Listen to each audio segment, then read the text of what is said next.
Ibunda Bribka Arfan Saragih, Bineria Purba, mengaku dirinya didatangi almarhum sang anak dalam mimpi.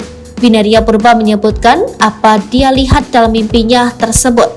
Sembari menangis, Bineria mengungkap bagaimana cara anaknya meninggal dunia. Disebutnya kematian Bribka Arfan karena dipaksa minum air keras bukan mengakhiri hidupnya sendiri, seperti yang gencar dikabarkan.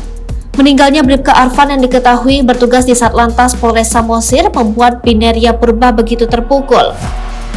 Bagi Bineria, anaknya meninggal tidak seperti apa yang disampaikan oleh pihak kepolisian.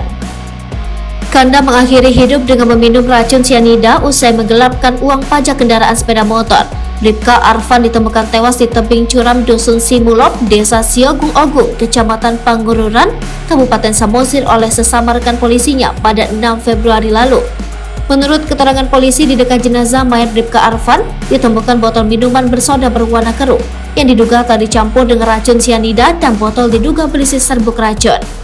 Kemudian pada jarak 80 cm dari tubuh korban ditemukan tas berwarna hitam merek Asus yang di dalamnya terdapat 19 BPKB dan 25 STNK.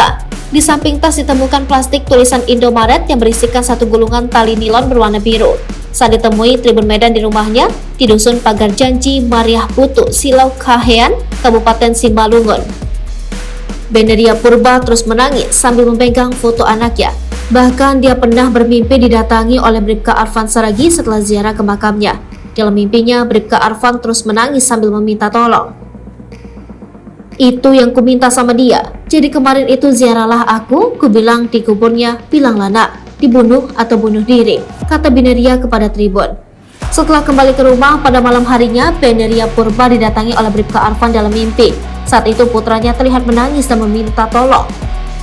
Malamnya aku mimpi, "Ma, aku tidak bunuh diri, yang dijebaknya aku sama kawan-kawanku itu," katanya anak ini, ujarnya. Dalam mimpinya, Arfan mengatakan jika dirinya dijebak dan dipaksa oleh sejumlah orang untuk menegak air keras. "Mak, yang dijebaknya aku ini sama kawan-kawanku," katanya tidak air keras, rupanya air kerasnya yang dikasih.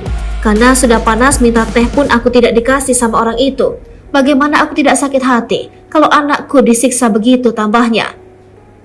Saat mendatangi lokasi penemuan jenazah Bribka Arfan di Dusun Simulop, Desa Siogung Ogung, Kecamatan Pangururan, Kabupaten Samosir, Bineria juga merasa masih begitu dekat dengan anaknya. Hingga saat ini dia tak percaya jika putra nomor 2-nya itu meninggal karena menenggak racun. "Pas aku ke lokasi penemuan mayat, aku juga begitu merinding. Sampai sekarang aku tidak percaya anakku itu yang sangat baik itu meninggal karena mengakhiri hidupnya," katanya. Keluarga, kata Bineria, sudah ikhlas melepas kepergian Bribka Arfan. Meski begitu, dia mau kepolisian mengungkapkan penyebab pasti tewasnya Bribka Arfan secara adil tanpa ada hal yang ditutupi. Keluarga almarhum Bribka Arfan tak yakin jika mendiang bunuh diri dengan meminum racun sianida. Keluarga menduga Arfan meninggal lantaran dibunuh. Waktu itu jenazahnya datang kemari, aku heran kenapa badannya kok buram, wajahnya hitam sebelah, tangannya hitam, kakinya juga.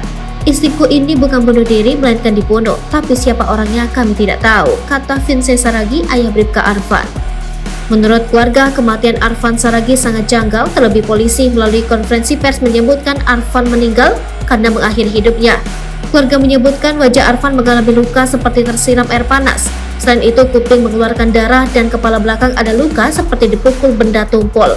Menurut Vince, anaknya tersebut adalah sosok yang baik dan rajin beribadah. Dia sendiri sudah mengaku ikhlas dengan kepergian Bribka Arfan. Meski begitu, dia merasa sakit hati jika anaknya disebut meninggal lantaran mengakhiri hidupnya. "Kalau aku tidak yakin, karena anakku itu sangat baik, tidak mungkin dia mengakhiri hidupnya. Kalau masalah pajak itu sudah kami bayarkan 650 juta rupiah. Sampai hutang-hutang kami di sini dan tinggal hanya sedikit laginya utang itu," tambahnya.